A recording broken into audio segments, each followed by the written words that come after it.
சிவாய நம. அனைவருக்கும் இனிய காலை வணக்கம். இது உங்கள் விஜயலட்சுமி நாகப்பனின் காலை பதிவு. ஞான நூல்தனை ஓதல் ஓதுவித்தல், நற்பொருளை கேட்பித்தல் தான் கேட்டல், நன்றா ஈனமில்லா பொருள் அதனை சிந்தித்தல், ஐந்தும் இறைவன் அடி அடைவிக்கும் எழில்ஞான பூசை. வாருங்கள், எழில்ஞான பூசைக்குள் செல்வோம். இன்றைய பூசை பெரிய புராணத்தில், அதுவும் குறிப்பாக திருஞான சம்பந்தமூர்த்தி நாயனார் புராணத்தில் 774வது திருப்பாடல். அடியேன் முதலில் திருப்பாடலை ஓதிவிடுகிறேன். திருச்சிற்றம்பலம். சைவ மைந்தர் சொல்லின் வென்றி சந்த இன்சொல் மாலையால் கைதவன் தன் வெப்பு ஒழித்த தன்மை கண்டு அறிந்தனம். மெய் தெரிந்த தர்க்கவாதம் வெல்லல் ஆவதன்று, வேறெய்து தீயின் நீரில் வெல்வதென்று தம்மில் எண்ணினார். திருச்சிற்றம்பலம். எப்பொழுதும் போல இந்த திருப்பாடலை ஆற்று நீர் பொருட்கோள் முறைமையிலேயே பார்த்து விடலாம்.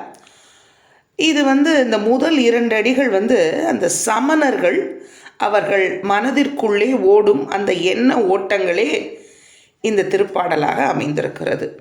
அவர்கள் நோக்கத்திலிருந்து என்ன பார்க்குறாங்க? சைவ மைந்தர்.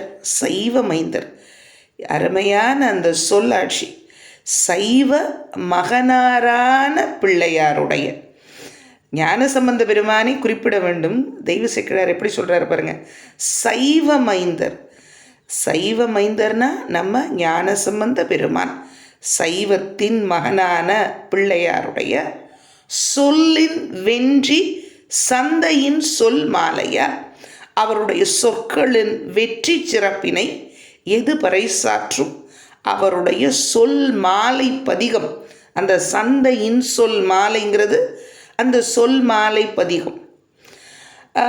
பதிகத்தால் பாண்டியனின் அந்த மந்திரமாவது நீரு அப்படின்னு நம்ம பார்த்தோம் இல்லையா? அந்த பாடல்கள் 2ஆம் திருமுறை அந்த பதிகம் காந்தார பண்ணில் அமைந்திருக்கும் திருநீற்று பதிகம். அதைத்தான் இங்கே குறிப்பிடுகிறார் தெய்வ சேக்கிழார் பெருமான். அந்த சொல் மாலை பதிகத்தால் என்ன ஆயிற்று? கைதவன். கைதவன் என்ற சொல், அங்கே பாண்டியன்னு ஒரு பொருள் உண்டு. அங்கே அது பாண்டியனைத்தான் குறிக்கிறது. அந்த கைதவன்கிற சொல்லுக்கு இருவேறு பொருள் உண்டு, பாண்டியன் வஞ்சகன்னு. இந்த இடத்துல கைதவன் என்ற சொல்லுக்கான பொருள் பாண்டிய மன்னனையே குறிக்கிறது.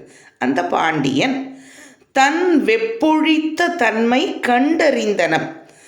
அவருடைய வெப்பு நோய் முழுவதும் நீங்கின தன்மையை நாம் கண்டனம் என்று மனதிற்குள்ளே அந்த சமணர்கள் எண்ணிக்கொண்டிருக்கிறார்கள். இவ்வாறெல்லாம் எண்ணுகிறார்கள். மெய் தெரிந்த தர்க்கவாதம் வெல்லல் ஆவதென்று, அவர்கள் அப்பொழுதே ஒரு முடிவுக்கு வந்து விட்டார்கள். உண்மை தெரிந்த அந்த தர்க்கவாதத்திலே வெற்றி பெறுவது என்பது ஆவதென்று இயலாத காரியம். அப்போ வேற என்ன செய்யலாம்? வேறெய்து தீயின் நீரில் வெல்வதென்று தம்மில் எண்ணினார். என்ன எண்ணுகிறார்கள்? அந்த பொருந்திய தீயிலும் நீரிலும் வெற்றி பெற முயல்வோமாக என்று அந்த சமணர் குழாம் தங்களுக்குள் எண்ணிக்கொண்டிருக்கிறார்கள் என்று தங்களுக்குள் எண்ணினார்கள் என்று அந்த அளவில் இந்த திருப்பாடலுக்கான பொருளினை நாம் கைவரப்பெற்றோம். சிவாய நம. இன்றைய நாள் நமக்கு சிவ மங்களங்களை நல்கும் நல்லதொரு நாளாக அமைய வேண்டும் என்று இறைவனிடத்திலே விண்ணப்பம் வைப்போம்.